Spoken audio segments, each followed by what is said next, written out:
Hello everyone, I'm your educator Amit. I'll be teaching you social studies, history, geography, economics and polity.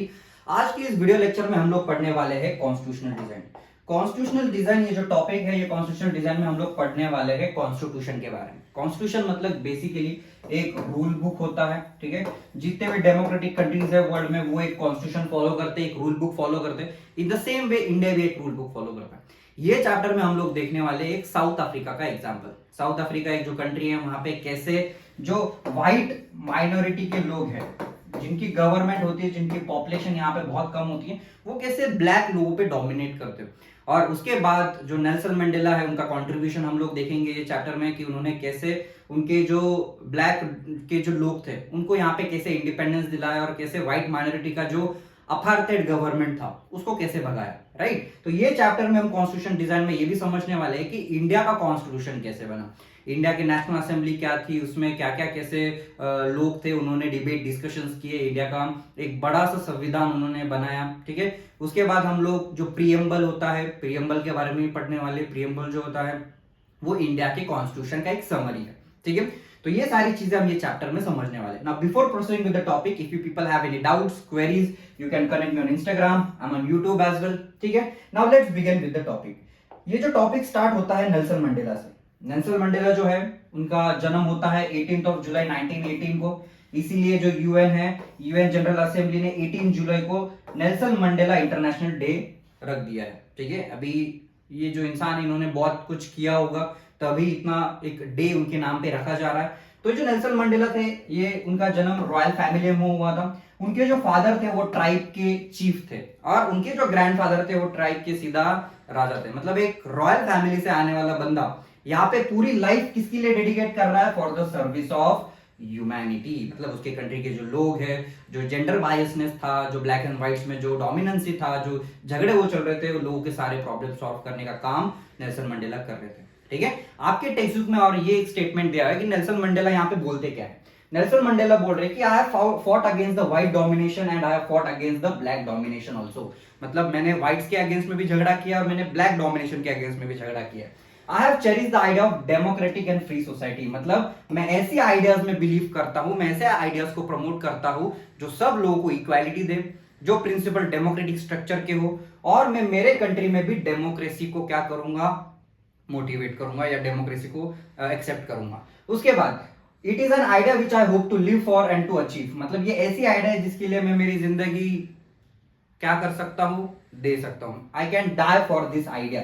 मतलब ये जो democracy का जो concept है, जहां पे इक्वालिटी सब लोगों को दी जा रही है, ये कंसेप्ट के लिए ये नेल्सन मंडेला जो है उसने पूरी उसकी जिंदगी लगा दी, ठीक है।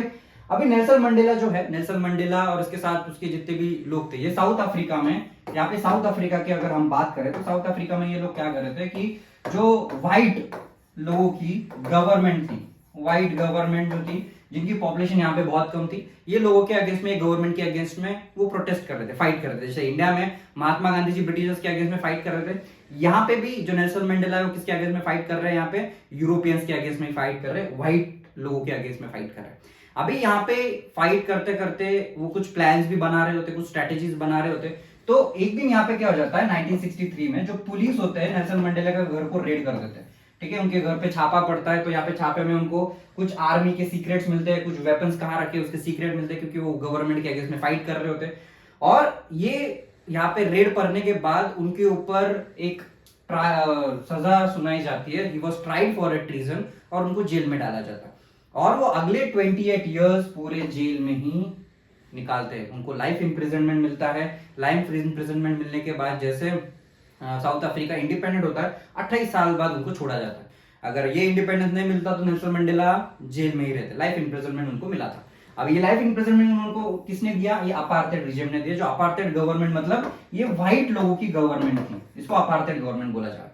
और उनको 28 इयर्स यहाँ पे जेल में कहाँ पे रखा जा रहा था? रॉबिन्स आइलैंड में। ये जो रॉबिन आइलैंड है, यहाँ ऐसा आइलैंड है जहाँ पे कोई इंफ्रास्ट्रक्चर नहीं, कोई सुविधा नहीं, खाने के लिए चीजें नहीं, अच्छा सोने के लिए बेड नहीं, ऐसे जगह पे उनको जेल में रखा जा रहा था। अभी यहाँ पे बात करते हैं struggle against apartheid movement. Apartheid का जो गवर्नमेंट है, अपार्थाइड गवर्नमेंट मतलब क्या? ऐसा गवर्नमेंट जो रेशियल डिस्क्रिमिनेशन करता है। रेशियल डिस्क्रिमिनेशन मतलब क्या? Discrimination on the basis of skin colour. जो तुम्हारे स्किन का कलर है उसके हिसाब से लोगों के साथ भेदभाव करना, जो गोरे लोग हैं उनको ज्यादा भाव देना, जो काले लोग हैं उनको इंफीरियर मानना, इसको बोला जाता है अपार्थाइड गवर्नमेंट। ठीक है। The white European impose the system on south Africa. अभी जो व्हाइट यूरोपियंस जो यूरोप से आए थे उन्होंने साउथ अफ्रीका को भी कॉलोनाइज किया था, जैसे इंडिया को उन्होंने कॉलोनाइज किया था ब्रिटिशर्स ने।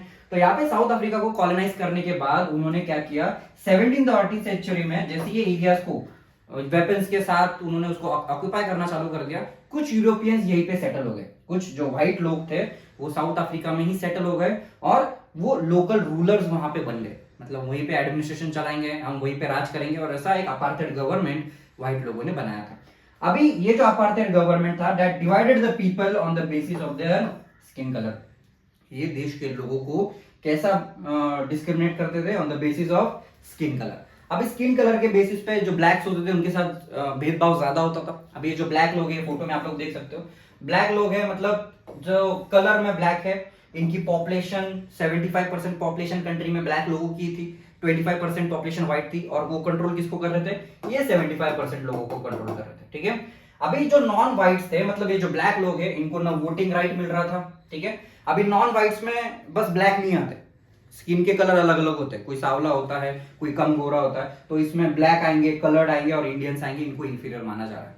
ठीक है। तो ये जो है इसको ब्लैक में ही कंसिडर किया जाएगा, इनको ना वोटिंग राइट मिलेगा। अभी जो व्हाइट के जो एरियाज होते थे वहां पे उनको जाना अलाउड नहीं था, they were forbidden to enter into the areas of white people. और यहाँ पे व्हाइट लोगों के घरों में अगर तुमको जाना है तो परमिशन की जरूरत पड़ती थी, परमिट की जरूरत पड़ती थी। अभी इसके बाद जो परमिट की यहाँ पे जरूरत पड़ रही है, उसके बाद बहुत सारी चीजें सेग्रीगेट की जा रही थी। क्या सेग्रीगेशन हो रहा था, ब्लैक लोगों के लिए पुलिस स्टेशन अलग होते थे, ब्लैक लोगों के लिए टॉयलेट्स अलग होते थे, ब्लैक लोगों के लिए स्कूल्स अलग होते थे, बल्कि ब्लैक लोगों के लिए चर्चेस भी अलग होते थे। मतलब व्हाइट लोगों की अलग एरियाज, व्हाइट और ब्लैक लोगों की अलग चीजें, मतलब इतना सेग्रीगेशन, ट्रेन्स में, बसेस में, होटल्स में, हॉस्पिटल्स में, हर जगह पे ब्लैक लोगों की फैसिलिटी अलग, व्हाइट लोगों की फैसिलिटी अलग। तो ये लेवल ऑफ डिस्क्रिमिनेशन कहां पे हो रहा था, साउथ अफ्रीका में हो रहा था। ठीक है। अभी यहाँ पे साउथ अफ्रीका में जो ब्लैक लोग थे ये प्रोटेस्ट भी कर रहे थे, तो ये किसके अम्ब्रेला ऑर्गेनाइजेशन के अंडर में काम कर रहे थे, एक अफ्रीकन नेशनल कांग्रेस, जो ANC है, अफ्रीकन नेशनल कांग्रेस है, उसके अंडर में सारे जो ब्लैक लोग थे, उसमें वर्कर यूनियंस थे, जो कम्युनिस्ट पार्टी के भी लोग थे, उसके बाद कुछ जो सेंसिटिव व्हाइट्स थे, कुछ ऐसे व्हाइट लोग भी थे जिनको ऐसा लगता था कि ब्लैक लोगों के साथ गलत हो रहा है, ये भी लोग ये पॉलिटिकल पार्टी का हिस्सा थे, और ये क्या कर रहे थे, ये प्रोटेस्ट कर रहे थे अगेंस्ट द रेसिस्ट गवर्नमेंट। जो रेसिस्ट गवर्नमेंट है, जो व्हाइट गवर्नमेंट है, उसके अगेंस्ट में प्रोटेस्ट किए जा रहे थे, स्ट्राइक्स किए जा रहे थे। कौन कर रहा था, अफ्रीकन नेशनल कांग्रेस कर रहा था। ठीक है। अभी ANC जो है, अफ्रीकन नेशनल कांग्रेस, स्ट्राइक्स करके, प्रोटेस्ट करके, इनका प्रोटेस्ट अभी थोड़े दिन बाद सक्सेसफुल हो रहा था।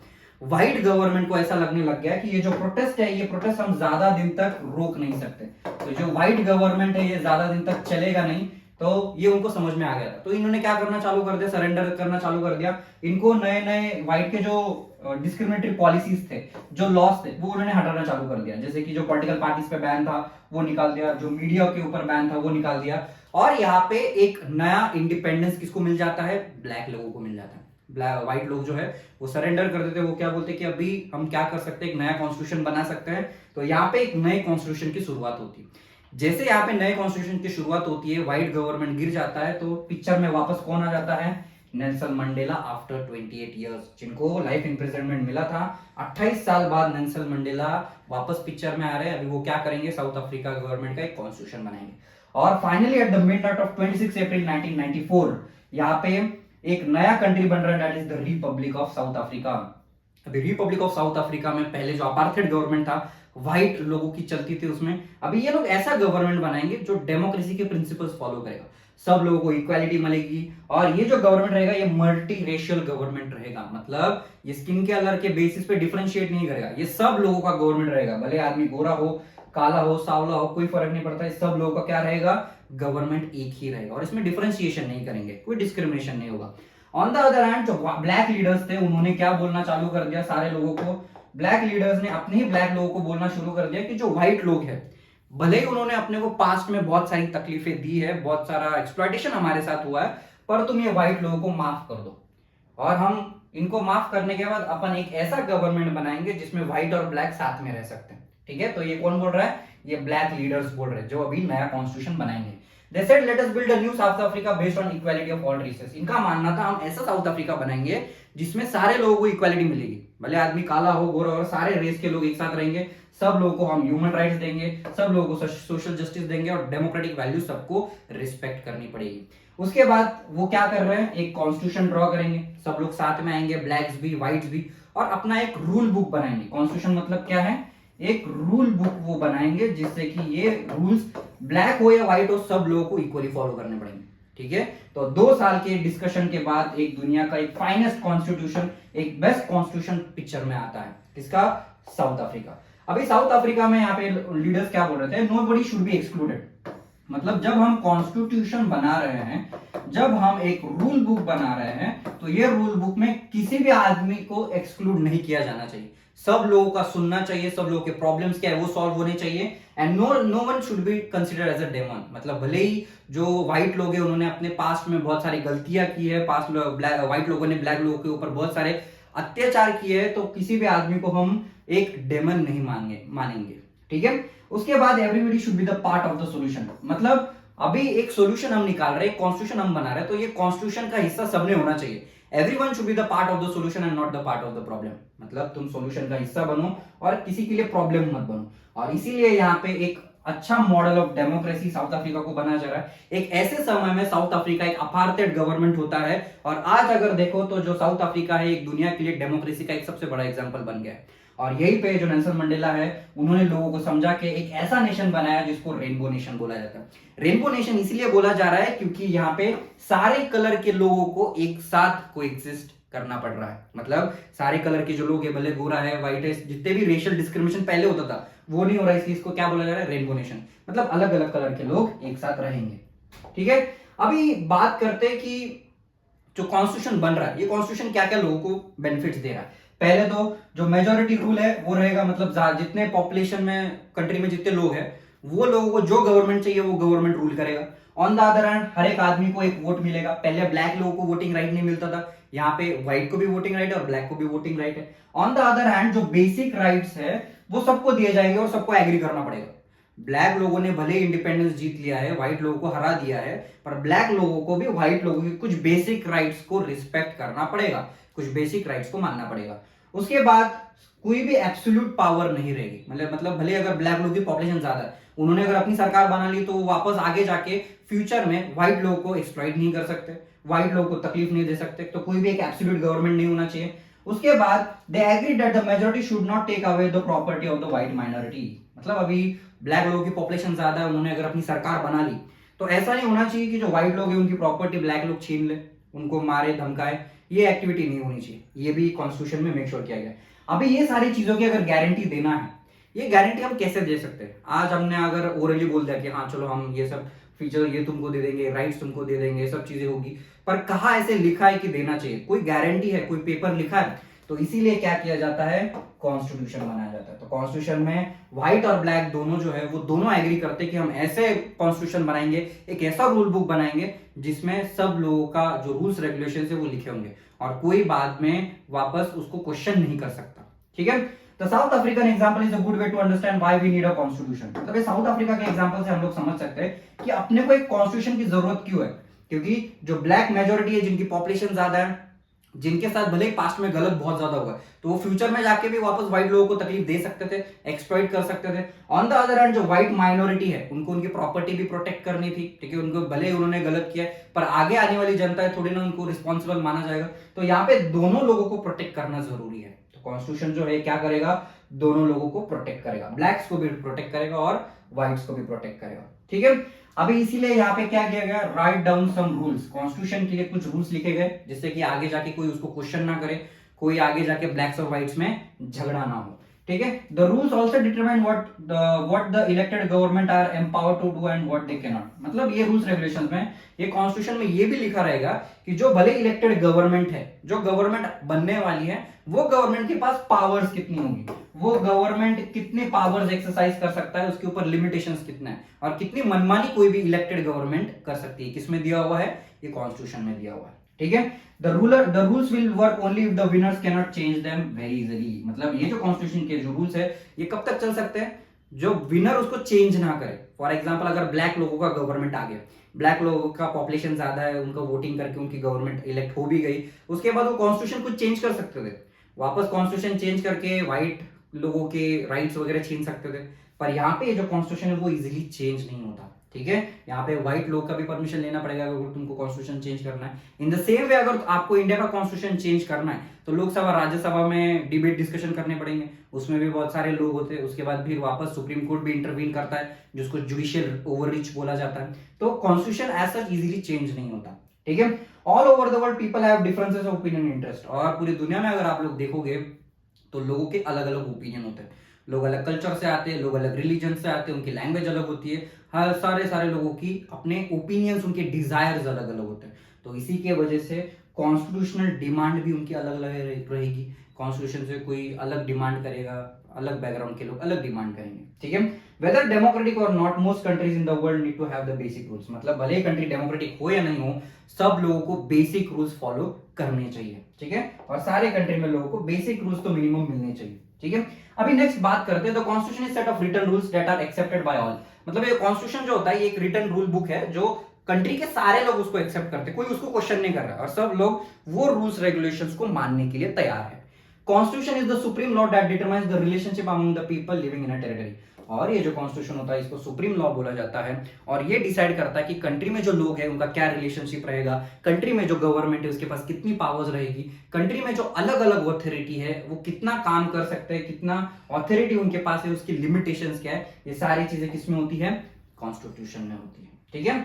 अभी कॉन्स्टिट्यूशन कौन सी चीजें करता है, कॉन्स्टिट्यूशन डज मेनी थिंग। पहली चीज क्या है, फर्स्ट कॉन्स्टिट्यूशन जो है वो लोगों में एक ट्रस्ट डेवलप करता है, भरोसा डेवलप होता है। अभी साउथ अफ्रीका में जैसे एक कॉन्स्टिट्यूशन बना तो ब्लैक्स और व्हाइट दोनों के बीच में एक क्या क्रिएट हो गया, ट्रस्ट क्रिएट हो गया कि जो ब्लैक है, ब्लैक को भी फ्यूचर में कोई प्रॉब्लम नहीं होगी, ऑन द अदर हैंड जो व्हाइट भी है उनको कोई फ्यूचर में प्रॉब्लम नहीं होगा। तो एक ट्रस्ट दोनों के बीच में डेवलप हो गया, किसकी वजह से, कॉन्स्टिट्यूशन की वजह से। ऑन द अदर हैंड यहाँ पे क्या बोला जा रहा है कि गवर्नमेंट जो है, ये गवर्नमेंट के पास कितनी पावर होगी, गवर्नमेंट जो है वो कौन से डिसीजन ले सकती है, ये सारी चीजें भी किसमें दी होती है, कॉन्स्टिट्यूशन में दी होती है। On the other hand constitution ये मेक श्योर करता है कि कोई भी गवर्नमेंट ज्यादा पावरफुल ना बन जाए, उसके ऊपर भी कुछ लिमिटेशंस रखे जाते हैं।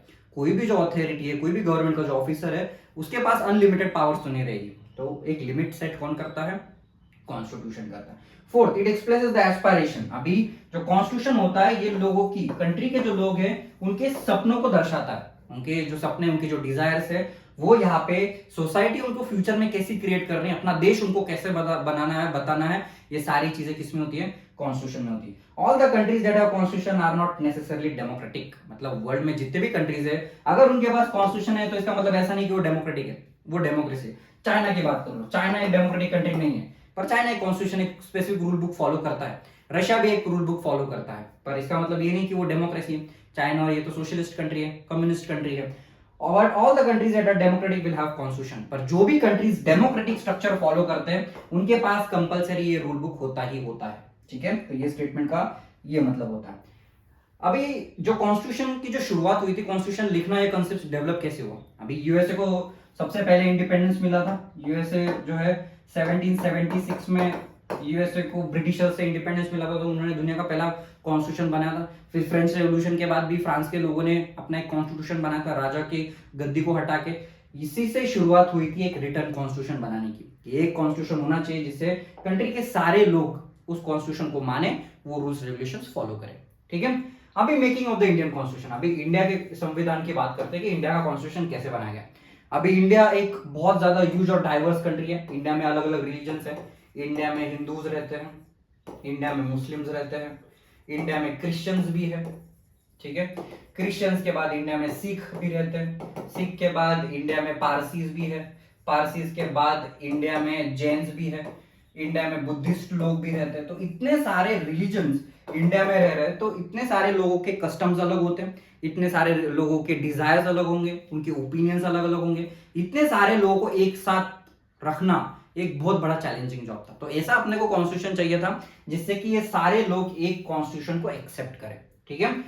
और इंडिया के साथ जो पार्टीशन हुआ, इंडिया पाकिस्तान का जो पार्टीशन हुआ, ये एक सबसे पेनफुल पार्टीशन था। उसमें 10 लाख लोगों से भी ज्यादा लोगों की डेथ हुई, इंडिया पाकिस्तान का जो पार्टीशन हुआ, ठीक है। तो ये पार्टीशन की वजह से जो कॉन्स्टिट्यूशन का जो प्रोसेस था वो अलग हो गया, क्योंकि इंडिया जो था, इंडिया का अलग कॉन्स्टिट्यूशन बनाना पड़ा। फिर पाकिस्तान जो था, कुछ जो कॉन्स्टिट्यूशन असेंबली इंडिया की बनी थी उसमें पाकिस्तान के भी मेंबर्स थे, क्योंकि इंडिया एक पूरा एक कंट्री था। फिर उसके बाद वो डिवाइड हुआ। उसके बाद इंडिया में प्रिंसली स्टेट्स भी थे। प्रिंसली स्टेट्स मतलब क्या होता है कि इंडिया में 1947 मतलब ब्रिटिशर्स जब राज करते थे 1947 से पहले, ब्रिटिशर्स इंडिया के पूरी एरिया को अकेले नहीं ऑक्यूपाई कर रहे थे। इंडिया के राजा महाराजा थे जो ब्रिटिशर्स के साथ अलायंस बना के अपने एरिया को कंट्रोल करते थे। इसको प्रिंसली स्टेट्स बोला जाता है। प्रिंसली स्टेट्स मतलब वहां पे राजा महाराजा ही एग्जिस्ट करते थे इंडिया में।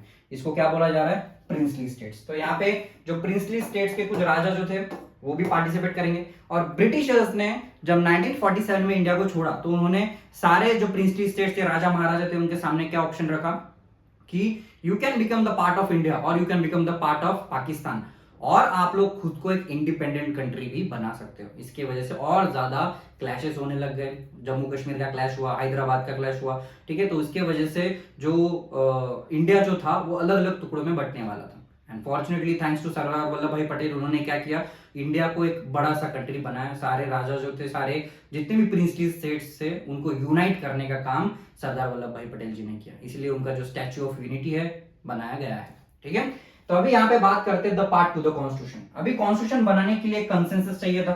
सब लोग एग्री थे कि इंडिया का एक कॉन्स्टिट्यूशन होना चाहिए। इसमें तो कोई क्वेश्चनेबल स्टेटमेंट है ही नहीं कि इंडिया को कॉन्स्टिट्यूशन चाहिए कि नहीं चाहिए। इंडिया ब्रिटिशर्स के राज में था, तो इंडियंस को बहुत लंबे समय से पहले एक तो फ्रीडम चाहिए था और उनको एक खुद का कॉन्स्टिट्यूशन बनाना था जिसमें कोई अपनी मनमानी नहीं करता, जैसे ब्रिटिशर्स पहले अपनी मनमानी करते थे। ऑन द अदर हैंड जो अपना जो कंट्री है वो फॉरेन रूल में रहा है। उनको पता है कि ब्रिटिशर्स जो थे उन्होंने क्या क्या किया, इंडियन सिटीजन को क्या क्या तकलीफ हुई, और यहाँ पे लोगों का जो स्ट्रगल है, ये सारे लोगों को पता था कि ये स्ट्रगल से अपने को क्या अचीव करना है, डेमोक्रेसी और अपना खुद का एक रूल अपने को चाहिए, ठीक है। तो इंडिया में कंसेंसस लोगों में ऑलरेडी था। 1928 की बात करें तो मोतीलाल नेहरू जो थे उन्होंने इंडिया का कॉन्स्टिट्यूशन का एक ड्राफ्ट बनाया था कि कॉन्स्टिट्यूशन इंडिया का कैसे होना चाहिए। 1931 में कराची सेशन में भी बहुत प्रोविजंस पास हुए थे। एक ड्राफ्ट पास हुआ था कि कॉन्स्टिट्यूशन, इंडिया के कॉन्स्टिट्यूशन में क्या क्या प्रोविजंस होने चाहिए, जिसमें कि यूनिवर्सल अडल्ट फ्रेंचाइज होना चाहिए, मतलब सब लोगों को वोटिंग राइट मिलना चाहिए respective of region, race, caste, sex, place of birth. उसके बाद फ्रीडम एंड इक्वलिटी सब लोगों के पास होनी चाहिए। उसके बाद राइट टू माइनॉरिटीज भी होना चाहिए। माइनॉरिटीज मतलब क्या? ऐसे लोग जिनकी पॉपुलेशन बहुत कम है, ऐसे लोगों को भी राइट मिलना चाहिए। उसके बाद the constitution of independent India में ये सारे प्रोविजंस के साथ इंडिया जो है एक सक्सेसफुल डेमोक्रेटिक कंट्री बनना चाहिए। तब ये सक्सेसफुल बनाने के लिए इंडिया के सामने बहुत सारे एग्जांपल थे, जैसे कि इंडिया को सामने दो एग्जांपल थे कि कैपिटलिस्ट इकोनॉमी बनाना है कि सोशलिस्ट बनाना है। सोशलिज्म के प्रिंसिपल्स अलग हो जाते हैं, कैपिटलिस्ट के प्रिंसिपल अलग हो जाते हैं। On the other hand Indian जो कॉलोनियल रूल था, जो ब्रिटिशर्स थे, ये ब्रिटिशर्स ने इंडिया में ऐसे कुछ इंस्टीट्यूशंस फॉर्म कर दिए थे कि जिससे एडमिनिस्ट्रेशन चलाना बहुत इजी था। और इंडियंस को भी पता, ब्रिटिशर्स की वजह से समझ में आ रहा था कि देश कैसे चलाया जाता है, एडमिनिस्ट्रेशन कैसे चलाया जाता है, लॉस कैसे बनाए जाते हैं। और ये जो गवर्नमेंट ऑफ इंडिया एक्ट 1935 है जो ब्रिटिशर्स ने बनाया था, वो आज भी हम फॉलो करते हैं और वही हमने कॉन्स्टिट्यूशन में रखा है। तो जो एक्सपीरियंस इंडियंस ने गेन किया ब्रिटिशर्स के साथ रह के कि हमने कैसे देश चलाना चाहिए, एडमिनिस्ट्रेशन कैसे रखना चाहिए, इसके वजह से हमको जो डेमोक्रेसी चलाना है उसमें थोड़ी बहुत हेल्प मिली, ठीक है। उसके बाद फ्रेंच रेवोल्यूशन के बारे में देखा था। फ्रेंच रेवोल्यूशन में डेमोक्रेसी सेटअप की जाती है, कॉन्स्टिट्यूशन होता है। फ्रेंच रेवोल्यूशन में डेमोक्रेसी होती है, जहाँ पे रूल बुक होता है, कॉन्स्टिट्यूशन। उसके बाद एक सोशलिस्ट रेवोल्यूशन भी देखा था, 9th स्टैंडर्ड में आपने पढ़ा होगा। ये सोशलिस्ट रेवोल्यूशन, रशियन रेवोल्यूशन का जो चैप्टर है उसमें एक सोशलिस्ट आइडियोलॉजी हम पढ़ते हैं। सोशलिस्ट आइडियोलॉजी में जो गवर्नमेंट होती है, एक ऐसा सिस्टम फॉलो किया जाता है जहां पे रिसोर्सेज, लैंड सारे किसका होता है? गवर्नमेंट का होता है। सब लोगों को इक्वल ट्रीट किया जाता है। पर डेमोक्रेसी जो होता है, डेमोक्रेसी क्या करता है? फ्रीडम देता है। गवर्नमेंट सब कुछ ओन नहीं कर सकता, तो अलग अलग स्ट्रक्चर है। तो इंडियन गवर्नमेंट के पास एक ऐसा अभी एक रास्ता था कि डेमोक्रेसी फॉलो किया जाए या सोशलिज्म फॉलो किया जाए। बट फॉर्चुनेटली इंडिया में कुछ ऐसे लीडर्स थे जिनको सोशलिज्म के भी कुछ प्रिंसिपल्स बहुत अच्छे लगते थे कि इंडिया ने रशिया जैसे जो सोशल प्रिंसिपल्स है वो भी फॉलो करनी चाहिए और डेमोक्रेसी के भी प्रिंसिपल फॉलो करने चाहिए। इसलिए इंडिया क्या फॉलो करता है? India is a mix of both. India capitalist के भी कुछ प्रिंसिपल्स फॉलो करता है और सोशलिस्ट के भी कुछ प्रिंसिपल्स फॉलो करता है, ठीक है। अभी इंडिया का कॉन्स्टिट्यूशन बनाने के लिए एक बॉडी बनाई गई जिसको बोला जाता है कॉन्स्टिट्यूशन असेंबली। ये कॉन्स्टिट्यूशन असेंबली का सिंबल होता है एलिफेंट। कॉन्स्टिट्यूशन असेंबली जो थी उन्होंने अपना जो स्ट्रेंथ है वो कितना रखा था? 389 मेंबर्स का स्ट्रेंथ रखा था। और उनकी जो फर्स्ट मीटिंग हुई थी वो दिसंबर 1946 में रखी गई थी। और जैसे इंडिया पाकिस्तान का डिवाइडेशन होता है, इंडिया और पाकिस्तान अलग अलग कंट्रीज बनते हैं, ये नेशनल कॉन्स्टिट्यूशन असेंबली का जो स्ट्रेंथ हो जाता है वो सीधा 389 से 299 का हो जाता है, क्योंकि पाकिस्तान अलग हो रहा है तो उसके मेंबर्स अभी पाकिस्तान का कॉन्स्टिट्यूशन बनाएंगे। तो जो असेंबली थी उन्होंने कॉन्स्टिट्यूशन अडॉप्ट कब किया? 26 नवंबर 1949 में अडॉप्ट किया, पर एक्चुअल में उसको एग्जिस्टेंस में कब लाया गया? 26 जनवरी 1915 को। और इसीलिए 26 जनवरी 1915 जो है हम क्या सेलिब्रेट करते हैं? रिपब्लिक डे सेलिब्रेट करते हैं। ठीक है, तो ये 26 जनवरी है। कॉन्स्टिट्यूशन यहाँ पे बन के रेडी तो हो गया था, पर बस 3 ही प्रोविजन ऐसे थे जहां से हम कॉन्स्टिट्यूशन फॉलो कर रहे थे, पर एक्चुअल कॉन्स्टिट्यूशन 26 जनवरी से फॉलो करना शुरू कर दिया। ठीक है, इसलिए उसको रिपब्लिक डे बोला जा रहा है। अभी जो कॉन्स्टिट्यूशन हमने बनाया गया इसमें ब्रॉडेड कंसेंसस था, सारे लोगों की परमिशन थी। जो कॉन्स्टिट्यूशन बनाया गया उसमें डिबेट डिस्कशन था। कॉन्स्टिट्यूशन असेंबली अगर देखोगे तो कॉन्स्टिट्यूशन असेंबली में से इंडिया से अलग अलग एरिया से जो लीडर्स थे वो खुद आके डिबेट डिस्कशन कर रहे थे, पार्टिसिपेट कर रहे थे। Though some provision of the constitution has been challenged, no large social group or political party has ever questioned the legitimacy of the constitution itself. मतलब हमने जो कॉन्स्टिट्यूशन बनाया वो 1950s में अगर कॉन्स्टिट्यूशन बना है और आज 2024 तक हम ये कॉन्स्टिट्यूशन फॉलो कर रहे हैं, तो ये कॉन्स्टिट्यूशन ऐसा बनाया गया है कि आज तक हम उसको फॉलो कर रहे हैं। मतलब 1950s में बनाए गए पुराने रूल्स हम आज तक फॉलो कर रहे हैं। क्यों कर रहे हैं? क्योंकि कोई वो रूल्स को अभी तक चैलेंज नहीं कर पाया या चेंज नहीं कर पा रहा है, क्योंकि जो कॉन्स्टिट्यूशन होता है ये एक लिविंग डॉक्यूमेंट है, आप उसको चेंज कर सकते हो। ठीक है, तो यहाँ पे ऐसे कॉन्स्टिट्यूशन अमेंडमेंट्स लाए जाते हैं जिससे कॉन्स्टिट्यूशन चेंज किया जाता है, पर कॉन्स्टिट्यूशन थोड़ा बहुत ही चेंज किया जा रहा है, उसके जो बेसिक प्रिंसिपल्स वो आज तक चेंज नहीं किए गए। क्यों? क्योंकि उसको कोई चैलेंज नहीं कर रहा है। ठीक है, अगर कोई चैलेंज करता तो उसमें भी कुछ चेंजेस लाए जाते। अभी यहाँ पे it ensures a fair geographical share of members of all the religions of the country. मतलब कॉन्स्टिट्यूशन असेंबली में मैंने बताया कि अलग अलग रीजन्स के लोगों को यहाँ पे पार्टिसिपेशन था, अलग अलग एरियाज के अलग अलग जो प्रिंसली स्टेट्स थे उनके भी जो कैंडिडेट थे वो भी आते थे, डिबेट डिस्कशन करते थे। और सबसे डोमिनेट करने वाली जो पार्टी थी वो इंडियन नेशनल कांग्रेस थी वो टाइम पे भी। ठीक है, but the Congress itself included a variety of political groups and opinions. और कांग्रेस के अंदर ही ऐसे कुछ लीडर्स थे उनकी सोच अलग अलग थी। कांग्रेस एक बहुत बड़ी पार्टी थी, 1947 में एक बड़ी पार्टी थी, तो उसमें भी ऐसे कुछ लोग थे जिनके ओपिनियंस कॉन्ट्रडिक्ट होते थे। ठीक है, in social term to the assembly represent members from different language caste group. और ये जो असेंबली थी, नेशनल असेंबली की यहाँ पे हम बात कर रहे हैं, नेशनल असेंबली में अलग अलग रिलीजन के लोग, अलग अलग लैंग्वेज के लोग, उनका बैकग्राउंड अलग, उनका कस्टम अलग, सब लोग एक साथ बैठ के क्या बना रहे हैं? इंडिया का कॉन्स्टिट्यूशन बना रहे हैं। ठीक है, अभी यहाँ पे जो इंडिया का कॉन्स्टिट्यूशन है, ये इंडिया का कॉन्स्टिट्यूशन एक कॉन्स्टिट्यूशन बनाने के लिए एक ड्राफ्टिंग कमिटी बनाई गई, जो चेयरमैन कौन थे? डॉक्टर अंबेडकर। ठीक है, अभी डॉक्टर बाबा साहेब अंबेडकर जो है उन्होंने कॉन्स्टिट्यूशन का एक ड्राफ्ट बनाया था और वो 2000 से भी ज्यादा अमेंडमेंट्स कंसीडर कर चुके थे कि क्या क्या चेंजेस। अमेंडमेंट्स मतलब बेसिकली क्या होता है? चेंजेस होते हैं। तो 2000 से भी ज्यादा चेंजेस उन्होंने कंसीडर किए और 3 सालों में 114 डेज ये डिबेट डिस्कशन चला कि इंडिया का कॉन्स्टिट्यूशन कैसे बनना चाहिए, कौन सा प्रोविजन उसमें होना चाहिए, कौन सी जो प्रोविजन है कौन से रिलीजन लोगों को अफेक्ट कर रही है तो उसको वापस कैसा चेंज करना चाहिए, ये सारी चीजों का डिस्कशन चला। और इसी को क्या बोला जा रहा है? कॉन्स्टिट्यूशन असेंबली डिबेट्स बोला जा रहा है कि डिस्कशन क्या हुआ। और यही जो डिबेट्स है आज भी रिकॉर्डेड फॉर्म में रखे, जो 12 बल्कि वॉल्यूम्स में रखा गया है, आज भी वो यूज किया जाता है। वो टाइम का डिस्कशन कि एक्चुअल में जो लॉ बना था वो कैसे बना था, उसके ग्राउंड्स क्या थे, ये इंटरप्रेट करने के लिए बहुत ज्यादा हेल्पफुल होता है। इंटरप्रेट मतलब कॉन्स्टिट्यूशन में एक्चुअली लिखा क्या है, ये डिबेट डिस्कशन वापस पढ़े जाते हैं। ठीक है, अभी महात्मा गांधी जो थे वो तो कॉन्स्टिट्यूशन असेंबली के भी मेंबर नहीं थे, ना कॉन्स्टिट्यूशन बनाने में वो पार्टिसिपेट कर रहे थे, पर बहुत सारे ऐसे मेंबर्स थे जो महात्मा गांधी जी को मानते थे। और महात्मा गांधी जी ने एक मैगजीन लिखा था यंग इंडिया इन 1931, उसमें उन्होंने बताया था कि कॉन्स्टिट्यूशन कैसा होना चाहिए या कॉन्स्टिट्यूशन में क्या क्या प्रोविजंस होने चाहिए। अभी उन्होंने महात्मा गांधी जी का जो ड्रीम था इंडिया को बनाने का वो थोड़ा बहुत अलग था बाकी लीडर्स से। अंबेडकर जी जो थे वो जो बैकवर्ड कम्युनिटी है उनको ज्यादा सपोर्ट करते थे, उनके रिजर्वेशन का टॉपिक, उनका जो रिजर्वेशन है या उनको अपलिफ्ट करने का जो उनका ये था रास्ता था वो अलग था। महात्मा गांधी जी का रास्ता अलग था। महात्मा गांधी जो थे उनका अपलिफ्टमेंट का, जो बैकवर्ड कास्ट के जो लोग उनको अपलिफ्ट करने के रास्ते अलग थे। तो इन द सेम वे यहाँ पे जो लीडर्स थे उनके भले ही रास्ते अलग थे, पर एक कॉन्स्टिट्यूशन फाइनली बनाया गया। Jawaharlal Nehru giving his famous speech the constitution assembly at the stroke of midnight on August 15, 1947। अभी ये पंडित जवाहरलाल नेहरू का जो स्पीच है, ठीक है, ये स्पीच यहाँ पे दिया हुआ है जो 15 अगस्त 1947 में उन्होंने दिया था। ठीक है, अभी इंस्टीट्यूशनल डिजाइन की बात करते हैं। The constitution is mainly about embodying this values into institutional arrangements. It is very long and detail document, therefore it needs to be amended quite regularly.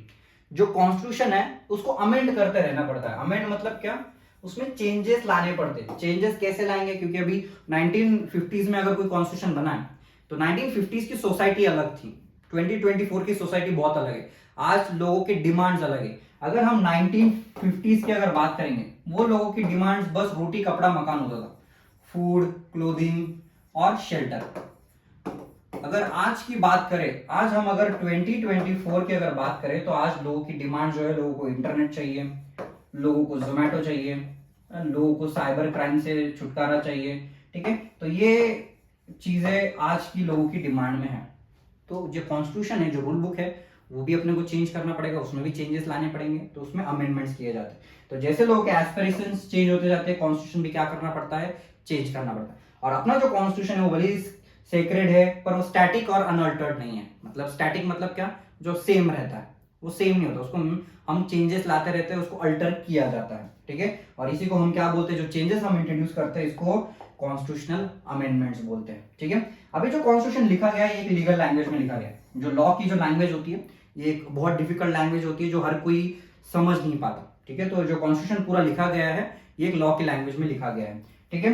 Like any other constitution, the Indian constitution laid out procedure for choosing persons to govern the country. मतलब constitution में ऐसे भी rules regulation दिए कि election कैसा होना चाहिए, कैसा गवर्नमेंट बनना चाहिए, प्राइम मिनिस्टर के क्या पास क्या पावर्स है, प्रेसिडेंट के पास क्या पावर्स है, ये सारी चीजें किसमें लिखी होती है, कॉन्स्टिट्यूशन में लिखी होती है। ये कॉन्स्टिट्यूशन जो है वो लिमिट्स भी इंपोज करता है कि मतलब अगर इंडिया में प्राइम मिनिस्टर है, उसकी अगर पोस्ट है, तो प्राइम मिनिस्टर कितने डिसीजन ले सकता है, उसकी पावर्स के लिमिटेशंस क्या है, कौन से डिसीजन वो नहीं ले सकता, ये भी चीजें किसमें दी हुई है, कॉन्स्टिट्यूशन में दी हुई है, ठीक है। अभी अगर इंडियन कॉन्स्टिट्यूशन की बात करें तो इंडियन कॉन्स्टिट्यूशन में एक प्रियम्बल भी है, ठीक है। प्रियम्बल जो है ये हमने बोरो किया, inspired from American model, America के मॉडल से हम प्रियम्बल लिखते हैं। और प्रियम्बल बेसिकली एक समरी है, इंडिया का पूरा जो कॉन्स्टिट्यूशन है उसका एक समरी अगर आप बोलोगे तो ये प्रियम्बल होता है। जैसे कि आप कोई स्टोरी पढ़ते हो तो स्टोरी का समरी लास्ट में दिया होता है कि आउटलाइन क्या है स्टोरी का। In the same way constitution का आउटलाइन किस में दिया होता है, प्रियम्बल में दिया होता है। और ये जो प्रियम्बल है ये कॉन्स्टिट्यूशन के फिलोसॉफी के बारे में बात करता है कि तुम्हारा जो कॉन्स्टिट्यूशन है उसकी फिलोसॉफी क्या है, क्या उसमें रूल्स रेगुलेशन दिए होंगे या क्या उसका इमेजिनेशन है। और यही प्रियम्बल को soul of the Indian constitution भी बोला जाता है, ठीक है। ये इसको सोल ऑफ द कॉन्स्टिट्यूशन बोला जाता है। अभी प्रियम्बल के बारे में समझते हैं। प्रियम्बल मतलब we the people of India having solemnly resolved to constitute India into the sovereign socialist secular democratic republic, ये सारा प्रियम्बल होता है। अभी ये प्रियम्बल में आपके टेक्स्ट बुक के पेज पे होता है, फर्स्ट पेज पे होता है ये प्रियम्बल। अभी प्रियम्बल में ये जो जितने भी बोल्ड लेटर्स दिए इसका मीनिंग हम समझते हैं, ठीक है। अभी पहला क्या दिया है, we the people of India, यहाँ पे पहला लिखा हुआ है we the people of India. मतलब यहाँ पे क्या बोला जा रहा है कि जो गवर्नमेंट जो कॉन्स्टिट्यूशन यहाँ पे बनाया जा रहा है, ये कॉन्स्टिट्यूशन कंट्री के इंडिया के खुद लोग कॉन्स्टिट्यूशन बना रहे हैं। और ये कॉन्स्टिट्यूशन हमको किसी ने हैंड ओवर नहीं किया, बाहर के किसी पावर ने हैंड ओवर नहीं किया या बाहर के किसी राजा ने हमको ये कॉन्स्टिट्यूशन हैंड ओवर नहीं किया, ये हमारे कंट्री के हमारे लोगों ने ये कॉन्स्टिट्यूशन बनाया है। ऑन द अदर हैंड अगर हम सोवरेन की बात करें, सोवरेन मतलब क्या कि इंडिया जो है, इंडिया अगर सोवरेन कंट्री है, if India is a sovereign country, तो इंडिया अपने ऑर्डर्स किसी से नहीं लेता। इंडिया के ऊपर कोई बैठा नहीं है जो इंडिया को ऑर्डर दे रहा है या इंडियन गवर्नमेंट को ऑर्डर दे रहा है। इंडियन गवर्नमेंट अपने डिसीजंस खुद लेती है। India is a sovereign country, हमको ना बाहर किसी के एक्सटर्नल पावर से या बाहर के किसी दूसरे गवर्नमेंट से परमिशन लेनी नहीं पड़ती। ना हम सुपर पावर जो यूएसए कंट्री है उससे परमिशन लेते हैं, ना जो ब्रिटेन जिसने हमारे ऊपर राज किया हम उससे परमिशन लेते हैं। हम हमारे डिसीजंस खुद इंडिपेंडेंटली लेते हैं, इसको क्या बोला जाता है, सोवरेन बोला जाता है। नेक्स्ट है सोशलिस्ट। अभी इंडिया में मैं जैसे मैंने बताया कि इंडिया एक मिक्स्ड इकोनॉमी, हम सोशलिस्ट प्रिंसिपल्स भी कुछ फॉलो करते हैं। सोशलिस्ट आइडियोलॉजी बेसिकली क्या होता है कि गवर्नमेंट ने सब चीज कंट्रोल करनी चाहिए, रिसोर्सेज लैंड सब चीजें गवर्नमेंट ने कंट्रोल करनी चाहिए। पर यहाँ पे इंडिया में भी थोड़ा बहुत गवर्नमेंट का कंट्रोल होता है, कुछ सोशलिस्ट प्रिंसिपल इंडियन गवर्नमेंट भी फॉलो करता है। On the other hand secular मतलब क्या है, सेकुलर मतलब क्या, एक ऐसा आदमी जो सारे रिलीजन्स को इक्वल मानता है, वो किसी भी रिलीजन को सुपीरियर और किसी भी रिलीजन को इंफीरियर नहीं मानता, this is called as secular. तो हमारे प्रियम्बल में एक सेकुलर भी दिया हुआ है कि India is a secular country, तो इंडिया भी किसी रिलीजन को सुपीरियर नहीं मानती और इंफीरियर नहीं मानती। डेमोक्रेटिक की बात करें तो इंडिया क्या है, एक डेमोक्रेटिक कंट्री है, मतलब इंडिया एक कॉन्स्टिट्यूशन फॉलो करता है, इसमें इलेक्शंस होते हैं, इलेक्टेड बाय पीपल होता है, और यहाँ पे पावर किसके पास रहेगी, लोगों के पास पावर रहेगी। At the end of the day power is with the people. अभी रिपब्लिक का मतलब समझते हैं। रिपब्लिक का मतलब होता है when the head of the state is elected then it is called as republic. ठीक है, इंडिया का जो हेड ऑफ द स्टेट है, इंडिया के प्रेसिडेंट की बात करें, ठीक है, इंडिया का जो प्रेसिडेंट है इसका इनडायरेक्ट इलेक्शन होता है। तो इंडिया का जो हेड ऑफ द स्टेट है वो प्रेसिडेंट है। तो जब हेड ऑफ द स्टेट का इलेक्शन होता है तब वो कंट्री को रिपब्लिक बोला जाता है। ठीक है, तो रिपब्लिक का मतलब ये होता है। तो India is a republic country. Next है लिबर्टी। लिबर्टी का बेसिक मतलब होता है फ्रीडम। अभी इंडिया में एक डेमोक्रेटिक स्ट्रक्चर फॉलो किया जा रहा है, तो जो लोग हैं उनके पास फ्रीडम है।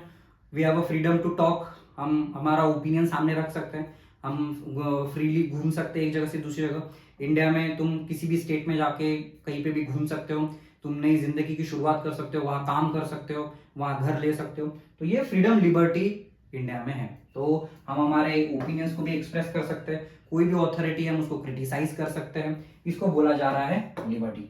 अभी जस्टिस की बात करेंगे तो अगर कोई भी सिटीजन उनके साथ डिस्क्रिमिनेट किया जा रहा है, कोई भी लोगों का झगड़ा हो रहा है किसी भी ग्राउंड्स पे हो, तो उनको यहाँ पे जो सुप्रीम कोर्ट है, हाई कोर्ट है, वो उनको जस्टिस देगा।